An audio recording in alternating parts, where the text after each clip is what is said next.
저는 충분히 갈 수 있다고 생각을 하는 게, 왜냐면 네, 안녕하세요. 저는 대치동에서 학생들에게 수학과 학습 습관을 가르치고 있고요. 교육 유튜브 채널 대치동 캐슬을 운영하고 있습니다. 그리고 현재 대치동에서 학원을 운영하기도 있고요. 마지막으로 제가 책을 3권 정도 냈는데, 첫 번째로는 서울대학교 습관 디자인 프로젝트 습관 공부 5분만 썼고요. 두 번째로는 대치동 수학 공부의 비밀이라는 책을 썼고요. 그리고 세 번째로는 이번에 나온 카이스트 하루 습관이라는 책을 쓴 저자이기도 합니다.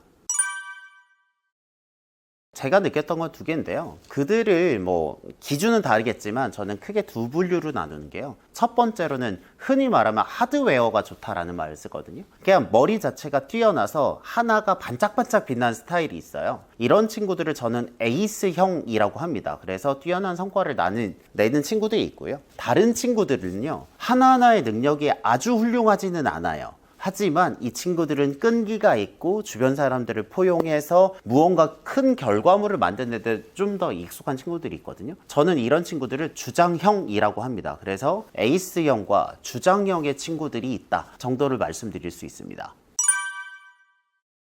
저는 충분히 갈 수 있다고 생각을 하는 게, 왜냐하면 축구 선수 같은 경우에는 그 리그에 들어가는 학생들의 숫자가 굉장히 적어요. 그러니까 예를 들면 2대5는 1명이잖아요. 이런 것들은 굉장히 어렵지만, 생각해보시면 서울대학교만 하더라도 1년에 한 5,000명 정도를 뽑고요. 연대도 있고 고대도 있고 카이스트도 있고 이게 있잖아요. 그럼 한 10,000명 정도가 우리가 생각하는 그 명문대 카테고리 안에 들거든요. 요즘은 의대도 있고 약대도 있으니까 더 많은데, 그렇게 생각하면 10,000명 정도라고 생각하면 이게 생각보다 그렇게 어렵지 않기 때문에 후천적인 노력으로 충분히 가능하다라고 말씀을 드릴 수 있습니다.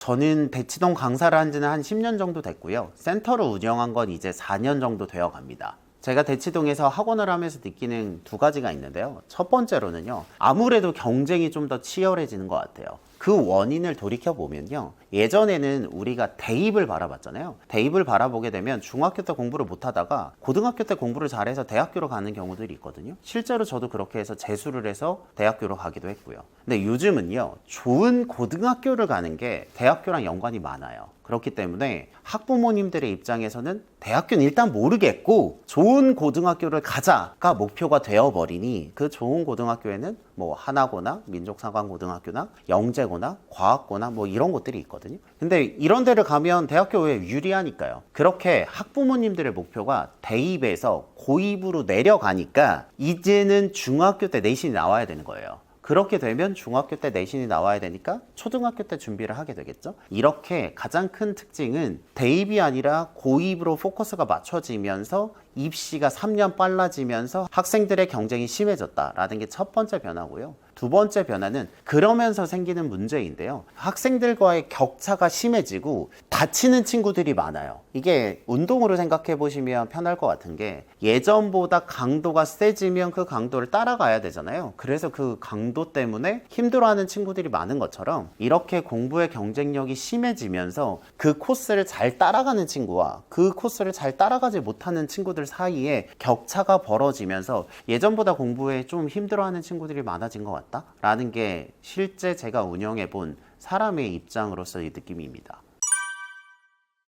아마 다들 느끼시겠지만 10년 뒤 미래가 어떻게 변할까요? 라고 물어보면 잘 모르겠잖아요. 우리가 AI가 얼마나 될지 이런 거 모르잖아요. 그러면 사람들이 크게 2분류로 나눠지는 것 같아요. 첫 번째 분류는요, 적극적으로 그 불확실성을 테이킹해서 좀 더 큰 레버리지를 하려는 사람들이 있는 거고요. 두 번째로는 그 흐름을 잘 모르니까 최대한 안전한 선택을 하고 싶다 라고 하는 방향이 있거든요. 근데 제가 생각할 때 의대 열풍은 그 2번째 방향인 미래의 어떤 흐름을 올지 모르기 때문에 그 어떠한 상황에서도 가장 안전할 수 있는 선택지를 만들어 보고 싶다라는 열망이 반영된 현상이라고 생각하고요. 의대가 그래서 예전에는 그 정도 높지 않았는데 다른 직종들 보니까 이제 평균 수입이 다 떨어지고 의대만 잘 지키는 것 같으니까 이제 의대를 준비하는 경쟁과 기간이 늘어나면서 요즘에는 초등의대반이라는 것들도 많아졌거든요. 초등학생 때부터 의대를 준비하는 현상이 이뤄졌다라고 생각할 수 있습니다. 그런데 실은 대치동 안에서는 크게 다른 게 아닌 게, 예전에는 그게 영재고고 그게 예전에는 뭐 공대였다가 그 대상이 그냥 의대로 바뀐 것일 뿐 가르치는 내용이 좀 더 달라지거나 이런 거는 별로 없거든요. 좀 더 빨라진 건 있으나 생각해보시면 교과 과정을 가르치는 거기 때문에 대치동 안에서는 실은 가르치는 모습이 크게 달라지지는 않았는데 마케팅이나 이런 홍보하는 그 커뮤니케이션의 언어가 의대 중심으로 바뀌었다 정도 이해해 주시면 좋을 것 같습니다. 그것도 아까 전에 말씀드린 것처럼 그 명문대 학생들이랑 똑같은데요. 크게 두 분류가 있습니다. 첫 번째로는 잘 이해하거나 머리가 선천적으로 이쪽에 재능이 있는 친구들이 있어요. 그래서 실제로 다른 사람이 하는 노력보다 훨씬 더 짧은 노력으로 성과를 보이는 친구들이 있고요. 이거는 아까 전에 말씀드렸지만 하드웨어가 좋다라고 말씀을 드리고요. 두 번째로는 무난합니다. 무난한데 무난한 학생들이 할 수 있는 장기들이 있어요. 예를 들면 시간의 벽이라고 전 표현을 하는데, 예를 들면 노트 필기를 해요. 노트 필기를 10권을 하는 거예요. 그건 아무리 머리가 똑똑하다고 해서 10권을 만드는 건 물리적인 시간이 필요하잖아요. 이 물리적인 시간을 묵묵히 쌓아서 성과를 만드는 친구들, 이렇게 크게 두 부류가 있다라고 생각하시면 될 것 같습니다. 근데 이거는 어떻게 생각하시면 되냐면, 세상에 이런 일이 같은데도 뭐 어렸을 때 춤에 신동이 나거나 이런 게 있잖아요. 예를 들면 초등학생이 원래 고등학교 수학이 어려워야 되잖아요. 근데 고등학교 수학을 봤을 때 그 이해도가 편안한 거예요. 우리가 이렇게 생각하시면 돼요. 초등학교 4학년짜리 더하기 빼기 곱하기 나누기 혹은 분수가 어렵지 않잖아요. 그런 것처럼 그들에게는, 그 친구들에게는 중학교 수학이나 더 어려운 것들이 그냥 그 정도의 난이도인 거예요. 그러니까 그 수업을 듣고 다른 공부도 할 수 있고 캐파가 넓다라고 생각을 하시면 될 것 같고요. 두 번째로는 그런 게 재밌는 거예요. 그러니까 다른 친구들보다 그것에 리소스를 좀 더 할당할 의지와 여유가 있기 때문에 같은 시간이어도 성과가 더 많이 나게 되는 거죠. 근데 이게 노력에 대한 그 편견이 있는데요. 아마 경험해 보시면 아시겠지만 그 노력이라고 해서 하루에 2시간 자고 3시간 자고 하는 노력이 아니라, 예를 들면 하루에 1시간 정도 영어 복습을 하기로 해요. 이거를 주 5일로 하기로 해요. 이거를 1년을 버티는 겁니다. 그러니까 그 노력이라는 말에 사람들이 오해가 있는 게, 순간적으로 밤을 새는 건 노력이 아니고요. 적정한 강도로 시간을 길게 잡아서 6개월, 1년 동안 하는 게 훨씬 어렵습니다. 그렇기 때문에 노력에 대한 그 우리의 고정관념을 바꿔서 일정하게 충분히 어려운 스케줄을, 가능한 정도의 스케줄을 기복 없이 계속 소화한다 라고 이해해 주시면 좋을 것 같습니다. 그거는 예를 들면 이런 거랑 똑같습니다. 20대 때 연봉 1억을 못 가지면 자본주의 사회에서 영원히 도태된다. 예를 들면 강남에 아파트 살려면 뭐 연봉 1억이 있어야 되는 거 맞죠. 하지만 20대가 꼭 연봉이 1억이 있어야 되나요? 라고 하면 전 변수가 있는 거잖아요. 처럼 맞습니다. 경향성은 있어요. 초등학교 때 두각을 나타낸 친구들이 끝까지 잘 갈 가능성이 높겠죠. 하지만 잘 하다가도 다쳐서 꼬꾸라지기도 하고요. 반대로 제가 지금 가르치고 있는 반에서 제일 잘하는 친구는 초반에 되게 어려워했거든요. 그런 친구가 제가 말씀드렸던 그 학습 습관 세팅을 잘해서 시간을 묵묵히 이겨서 뭐 완성이 되면 그거는 견고하게 잘할 수 있거든요. 그런 관점에서 보면 맞습니다. 확률의 이슈는 있겠지만 충분히 역전 가능하다라는 말씀을 꼭 드리고 싶습니다. 크게 두 가지가 있는데요. 첫 번째는 내부적인 원인이 있고요. 두 번째는 외부적인 원인이 있습니다. 내부적인 원인은요, 이게 중학교 수학은요, 풀이가 생각보다 길지 않아요. 그러니까 적당히 개념을 모르거나 적당히 이 문제를 잘 못 풀어도 답은 맞출 수 있습니다. 그렇기 때문에 이 친구들은 원래 스크래치가 조금씩 났는데 중학교 때 내신은 그게 티가 안 나다가 고등학교 올라가면 이게 뭐가 문제냐면 답 자체가 A가 0보다 클 때, A가 0일 때, A가 0보다 작을 때, 그러니까 찍을 수가 없습니다. 그렇게 이제 찍을 수가 없는 문제를 맞닥뜨리게 되면 본래 실력을 마주하게 되거든요. 그런 관점에서 이제 가지고 있던 실력이 중학교 때 티가 안 나다가 고등학교 때 티가 난다 라고 이해하시는 게 굉장히 자연스러운 부분이 있고요. 두 번째로는 외부적으로는요, 이게 평가 구조의 이슈인데요. 중학교 때는요, 절대평가를 해요. 그래서 A등급, B등급, C등급 이렇게 나누기 때문에 학생들이 A등급을 많이 받거든요. 그래서 이제 본인이 공부를 잘하는 줄 알아요. 그러다 이제 고등학교로 올라가면 냉정하게 상대평가로 상위 4%만 1등급을 주거든요. 그렇게 되니까 이제 어쩔 수 없는 비율에 의해서 이제 등급을 나누게 되니까 나는 중학교 때 A만 받았는데 갑자기 고등학교 가서 3등급을 받거나 이런 경우가 일어나게 되는데, 이거는 확률의 문제로 자연스럽게 발생되는 경우이기도 합니다.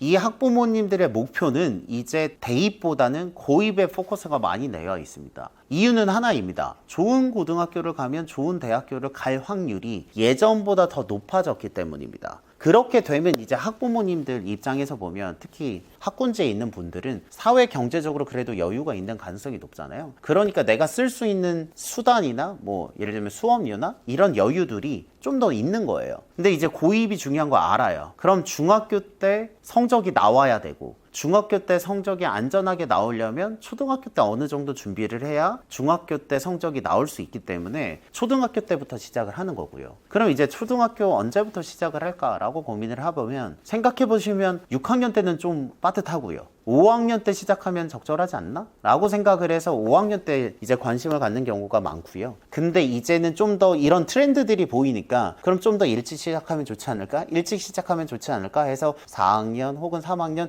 이렇게 좀 더 앞에 학년에서 본격적인 준비를 시작하는 경우들도 있습니다.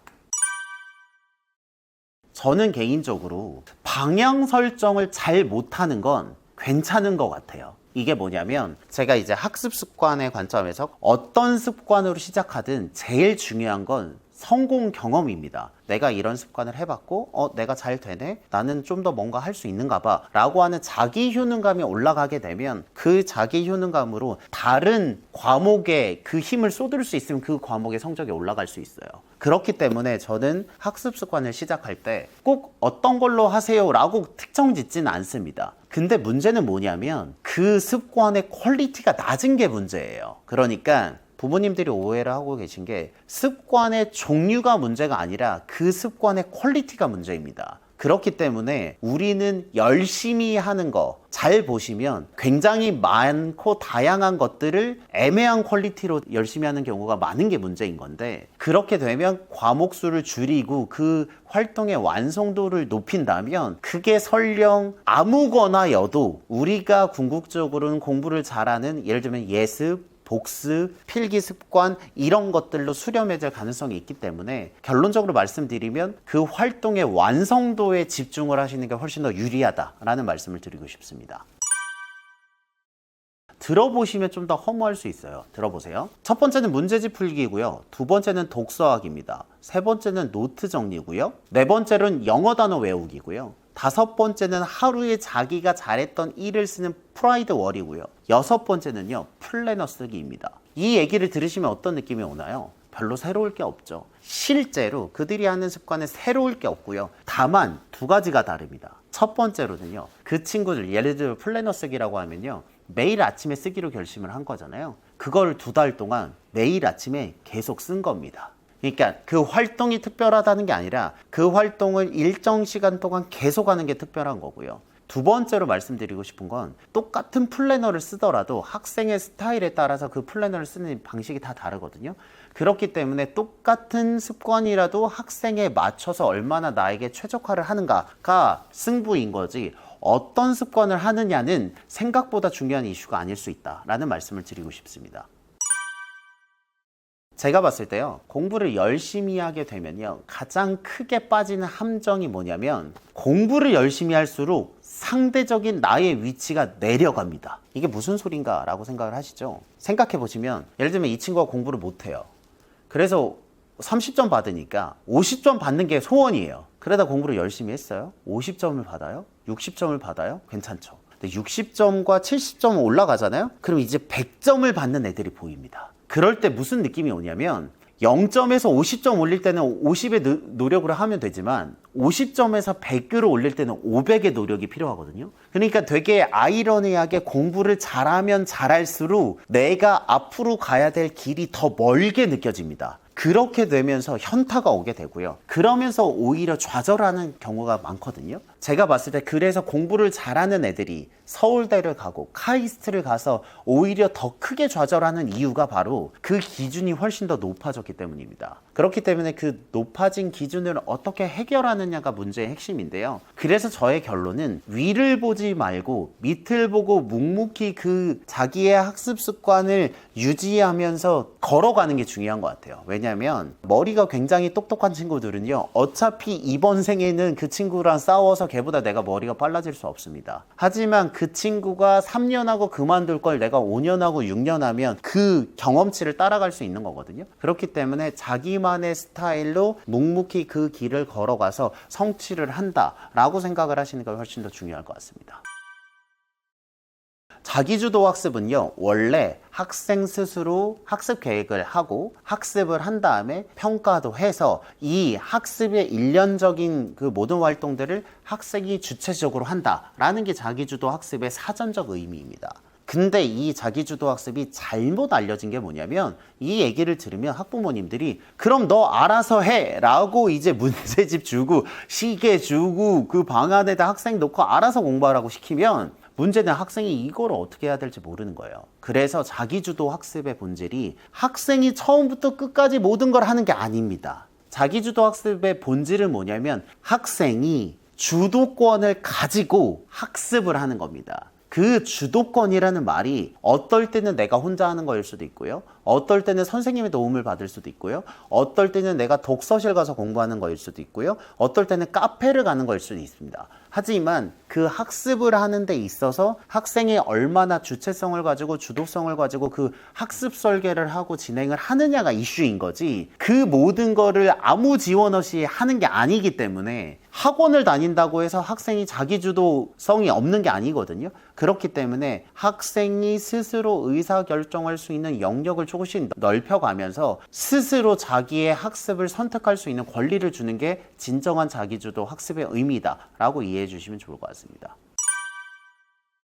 이게 생각해보시면 똑같은 게, 어떻게 살아야 좋은 삶을 살나요? 라고 하면 분야가 너무 넓어요. 건강도 중요하고요, 경제적인 것도 중요하고요, 명예도 중요하고요, 사회적인 성공도 중요합니다. 처럼 학생에게 너 공부해봐, 자기주도적으로 공부해봐 라고 하면 어떤 것부터 얼마큼 해야 될지에 대한 감이 없고 굉장히 막막한 게 문제거든요. 그럴 때 저는 어떻게 얘기를 하냐면, 뭐라도 좋으니 내가 조금 더 나은 미래를 위해 내가 원하는 학습 습관 한두 개를 잡고 그것을 유지해보라는 이야기를 합니다. 결국 이 학습 습관의 본질은요, 그 학습 습관으로 인한 구체적인 성과도 있겠지만 그 이전의 성공 경험을 쌓는 거거든요. 그렇기 때문에 학생이 자기가 봤을 때 이 학습이란 거 혹은 공부란 걸 했을 때, 아 나도 할 만한가 봐, 이거는 나도 충분히 할 수 있을 것 같아, 다음 걸 도전해 봐야지 라는 마음을 불러일으키는 게 제일 중요하거든요. 그렇기 때문에 종류에 상관없이 내가 평소에 하고 싶었던 거 혹은 잘 안 됐던 거 혹은 내가 자신 있는 거 학습 습관 한두 개로 그 학습 시스템 설계를 한다는 마음으로, 건축을 한다는 마음으로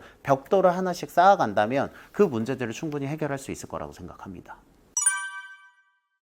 단계 자체는 상식적입니다. 첫 번째로는요, 습관 마인드 갖추기고요. 이 습관 마인드 갖추기에서 제일 중요한 건 작은 것으로 시작해야 되고요. 둘째는 안 해봤던 걸 하는 거기 때문에 잘 안 될 수 있습니다. 그 잘 안 될 수 있다는 게 당연하다는 걸 생각하고 계속 도전하는 게 중요하다라는 게 마인드 갖추기고요. 두 번째로는 그럼 습관을 선택해야겠죠. 저희들이 제일 추천하는 건 뭐냐면, 남에게 자랑할 수 있는 습관을 추천드려요. 왜냐하면 그렇게 되면 대략적으로 선택하는 습관이 학습에 도움이 될 가능성이 높고요. 세 번째로는 그렇게 되면 습관을 계획해야 되거든요. 습관을 계획하는 게 무슨 말이냐면, 어떤 방법으로 언제 어떻게 할 것인가 를 고민을 해야 되는데요. 그 과정이 굉장히 창의적이어야 합니다. 제가 했던 것 중에 하나가, 예를 들면 그 사무실에 불 끄기 습관이 있잖아요. 저희는 이제 수업이 10시에 끝나니까 불을 꺼야 되는데 맨날 그 까먹고 불 켜고 퇴근을 하는 거예요. 그럼 불 끄기 습관을 하는데, 저희가 찾아낸 궁극적인 방법은 뭐냐면 블루투스로 그 스위치들이 연결이 되거든요. 그러면 콘센트에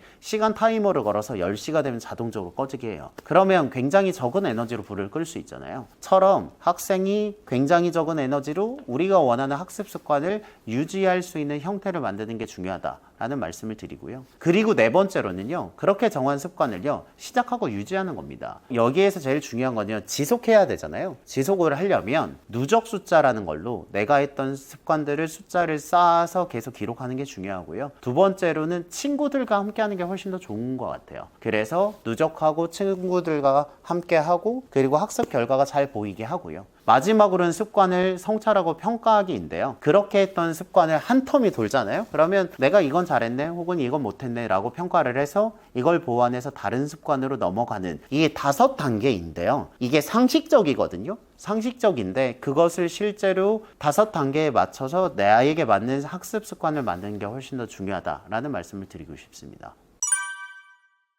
이 메타인지가 공부를 잘하는 학생들에게 화두가 되는 굉장히 중요한 단어거든요. 이게 유행처럼 요즘 되게 소위 말해서 핫한 단어인데요. 핵심은 이거입니다. 메타가 큰 이거든요. 인지가 인지하다잖아요. 큰 인지라는 게 내가 무엇을 알고 무엇을 모르는지를 안다 이거든요. 그런 관점에서 보면 학생들은요, 들었을 때 안다고 해요. 근데 실제로 말해보라고 그러면 모르거든요. 그렇기 때문에 이 메타인지를 확인하는 유일한 방법은요, 그 학생이 알고 있는 거를 쏟아보는 겁니다. 결과물을 해보는 거라서 저희 대치동 캐슬 학습센터에는 수학 개념을 배우고요. 배운 개념을 백지에 써보라고 시켜요. 백지에 써보면요, 글씨가 되게 엉망인 건 둘째치고 내용이 빠져 있거나 틀리거나 다양한 이제 현상들이 일어나거든요. 이런 걸 통해서 아, 내가 알고 있는 게 진짜가 아니구나 라고 확인을 하는 게 중요하니까요. 그렇게 백지에다 개념을 써보거나 아니면 다른 사람들에게 설명을 하거나 하는 연습을 하신다면 메타인지 능력을 향상시킬 수 있는 좋은 방법이 됩니다. 의외로 하드웨어가 뛰어나서 압도적인 전투력으로 명문대에 간 학생들의 비율은 제 생각엔 그렇게 높지 않은 것 같아요. 저희 서울대 학생들 다 포함해도 한 상위 10% 될까? 물론 기준은 다를 수 있는데, 그럼 나머지 90% 학생들은요, 말씀드렸지만 자기만의 방법으로 시간을 쌓아서 그 내공을 만들어서 성과를 낸 경우들이 훨씬 더 많거든요. 그렇기 때문에 그 명문대 학생이라고 해서 그 외계인도 아니고요. 눈이 뭐 3개 있는 것도 아니고 뭐 귀가 5개 있는 것도 아니고 똑같은 사람인데 자기가 정한 그 생활 패턴에서 한두 개의 필살기를 가지고 그 필살기가 유의미해질 때까지 연마를 했다는 게 다른 거지, 그 친구들이라고 해서 모든 습관을 다 잘 갖고 있는 게 아니거든요. 그렇기 때문에 그런 학생들을 볼 때 얘는 이거를 잘하고 얘는 이거를 잘하니까 넌 요것도 잘하고 요것도 잘해 라고 슈퍼맨을 만들 수 있는 게 아니라 그 학생이 했던 여러 가지 습관 중에서 나만의 스타일에 맞는 필살기 한두 개로 승부를 본다 라는 마음을 가지고 시작을 하신다면 훨씬 더 좋은 성과가 있지 않을까라고 생각을 합니다. 정확히 말씀드리면 제가 가르치고 있는 학생 중에 한 명이 딱 그런 케이스거든요. 처음 시작할 때 되게 어려워했어요. 그래서 뭐 소위 말하면 성적이 뒤에서 세는 게 더 빨랐거든요. 근데 그 친구가 굉장히 힘들어하고 어머니도 당연히 힘들어하죠. 근데 잘 됐어요. 지금은 거의 제일 잘하고 앞으로도 계속 잘할 것 같아요. 이런 경우의 특징이 뭐냐면 몇 가지가 있는데, 첫 번째로는 그 방향을 지도하는 선생님과 학부모와 학생 사이의 신뢰가 높습니다. 안 됐잖아요. 근데 돼야 되잖아요. 그럼 이 사람을 믿어야 돼요. 그렇기 때문에 이 사람의 방법에 대한 믿음이 있고요. 첫째. 둘째는 그 믿음을 구현하기 위한 습관, 저희는 습관을 좋아하니까 그 습관을 하기 위해 고통과 노력이 필요하잖아요. 그 노력을 쌓았어요. 그러니까 요령은 없고 일단 쌓기는 했습니다. 그리고 세 번째로는 한 번에 터져요. 대개 보니까 1년 정도는 고생을 하다가 어느 시점에 얘가 언제 이렇게 공부를 잘했지? 라고 생각이 들 만큼 한 번에 좋아지거든요. 그래서 제가 학생들을 지도하면서 잘된, 이렇게 드라마틱하게 잘된 경우들을 몇 번 보는데 그 몇 번의 공통점이 신뢰가 높다, 마땅한 노력을 들인다, 1년 정도가 지난 후에 터진다 정도의 특징이 있거든요. 근데 되게 재밌는 건 뭐냐면 지금 그 학생을 보는 사람들은요, 이 친구가 처음부터 잘한 줄 알아요. 왜냐면 이미 잘해졌잖아요. 그래서 저는 이제 학습 습관을 중시 여기고 선생님에 대한 그 직업에 대한 자부심이 있는 게, 이 학생이 원래 가지고 있던 펀더멘탈을 잘 발전시켜서 남들이 봤을 때 원래 그렇게 천재였던 것처럼 느껴질 수 있는 정도의 변화를 일으킬 수 있다는 거에 자부심을 가지고 있습니다.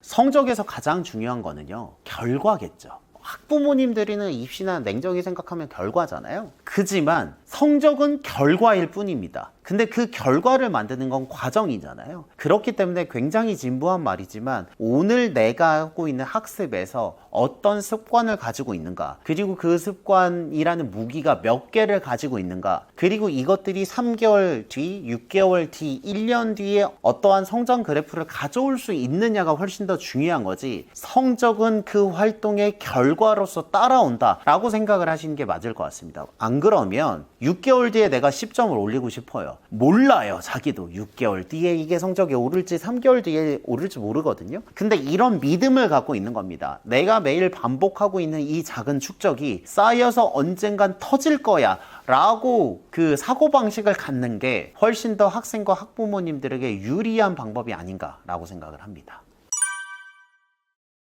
저는 잘 모르고요. 실은 그 사교육비에 굉장히 많은 곳이 고등학교 올라가서 올라가요. 초등학교와 중학교가 이게 학원비를 따지면 30만 원대인 경우들이 이렇게 많아요. 이게 주 2회에 뭐 한 달에 8번 가는 거면 대개는 다 20만 원대 혹은 30만 원대예요. 그러니까 이거 자체가 이제 빡세다기보단 이거의 종류가 몇 개 있냐. 그리고 이제 고등학생이 되면 이 단가가 확 오르거든요. 그렇기 때문에 제가 생각할 때는 물론 어릴 때도 많이 하긴 하지만 그 하나하나의 비용이 많다기보단 개수의 문제일 것 같고요. 금액이 커지는 건 아마 고등학교 때의 이슈가 아닐까라고 생각은 합니다. 그 말이 맞고요. 이게 제가 봤을 때 학벌의 효용성이 떨어지고 있는 건 사실입니다. 하지만 여전히 좋은 학교를 나오면 유리한 게 맞고요. 제 경험을 말씀드리면 전 서울대학교 교육학과 석사를 졸업했는데요. 제가 석사를 졸업하고 가장 가치 있었다고 생각한 게 의외로 졸업장이 아니었습니다. 그게 뭐였냐면 저는 이제 습관 모임을 했었거든요. 서울대학교 습관 모임을 하고 그거를 잘 키워서 이제 카이스트 하루 습관처럼 이제 카이스트랑 습관을 하기도 했는데 스누라이프라고 그 서울대생들만 들어갈 수 있는 커뮤니티가 있어요. 근데 그거는 서울대생이 아니면 아이디 로그인이 안 되거든요. 근데 저는 그 아이디를 획득해서 그 커뮤니티 안에서 서울대학교 습관 모임을 만들었던 게 저희의 가장 큰 가치가 있었거든요. 처럼 그게 학교의 가성비로만 따지면 그 학벌이 큰 효용을 드릴 수는 없을 수 있어요. 하지만 그곳에서 만난 사람들과의 네트워크와 그 다음으로 이어지는 관계를 생각한다면 그거는 경제적인 비용으로 계산할 수 없는 또 다른 가치가 있다라는 정도는 저는 이해하고 있습니다. 저는 지불할 만하다고 생각하고요. 다만 학부모님의 마음이 다 똑같을 것 같은데 일단 해보고 안 되면 어쩔 수 없더라도 해서 될 것 같으면 저는 좋은 학교가 훨씬 더 유리하다고 생각합니다. 이거는 번외로 제가 학습센터를 운영하면서 유튜브를 병행하면서 뭐 공부가 뭐니라든지 뭐 MBC도 나가고 뭐 책도 여러 개 쓰고 다양한 기회들을 누리고 있는데 MBC 공부가 뭐니 작가님이나 이런 방송국 관계자한테 물어봤을 때 사람을 검증하는 요소가 3개 정도 된대요. 방송국에서 이제 사람들을 검증해야 되잖아요. 첫 번째가 학벌이고요. 두 번째가 다른 방송국에 출연했던 경력이고요. 왜냐하면 학벌이면 학교가 검증을 한 거고 다른 방송국 출연 경력이면 그 방송국에 있는 PD와 작가들이 검증한 거잖아요. 세 번째로는 출판이래요. 출판이면 출판사가 검증을 한 거잖아요. 그래서 이 3가지의 요소를 갖추면 이제 편안한 마음으로 섭외를 할 수 있다고 생각한다고 하더라고요. 그런 관점에서 저는 그 3가지 중에 한 가지의 혜택을 입은 게 아닌가라고 생각을 합니다. 저는 뭐라고 생각하냐면 성적 자체가 큰 의미가 있다기보다는 그래서 제가 이제 수학과 학습 습관을 가르치고 있는 게 저는 학습 습관으로 수학의 성적을 만들고 싶은 사람이에요. 그러니까 저의 포커스는 학습 습관이 좀 더 코어에 있고 그 위에 수학이라는 교과 과목이 있습니다. 왜 이렇게 생각하냐면 대학교 가서 수학을 안 쓰는 학생도 있어요. 그리고 공부를 못하는 학생도 있고 잘하는 학생도 있지만 앞에서 말씀드렸듯이 내 생활에 필요한 습관 한두 개를 정하고 그것을 자리가 잡는 연습을 뿌리가 내리는 연습을 하게 된다면 그 학생이 어떤 직업을 갖게 되더라도 그 경험은 무조건 유의미할 거라고 생각하거든요. 하지만 학생들은 공부는 해야 되니까 저는 그 2개 섞었거든요. 그런 관점에서 본다면 이게 너무 결과 위주로 보기보다는 그 사회인이 돼서 성과를 내기 위한 준비로서의 시스템을 설계한다라고 생각을 하신다면 우리 학생들이 하는 공부가 그래도 미래와 연결되는 좀 더 납득이 되는 이유가 되지 않을까라고 생각을 합니다. 제가 현재 대치동 현장에서 치열하게 학생들을 가르치고 있고요. 카이스트 하루숙관처럼 카이스트 영재교육센터, 대한민국 최고의 영재교육기관이거든요. 와, 감사하게도 습관 프로젝트도 하고 있어요. 그러니까 제가 공교육과 사교육에 걸쳐서 하고 있는데요. 공교육과 사교육이 서로가 서로한테 영향을 주는 것 같습니다. 그렇기 때문에 학생의 입장에서 이게 어느 소스인가를 생각하기보다는 이 한두 개의 실질적으로 나에게 도움이 되는 습관 프로젝트를 한두 개를 잡아서 내일의 내가 오늘의 나보다 좀 더 발전하는데 포커스를 한다면 그 미래가 공부를 더 잘할 수도 있고 생각보다 성과가 안 나올 수 있지만 어떠한 방향이든 그 경험이 분명히 여러분들의 삶에 가치로운 결과가 될 것이다 라는 말씀을 꼭 드리고 싶습니다.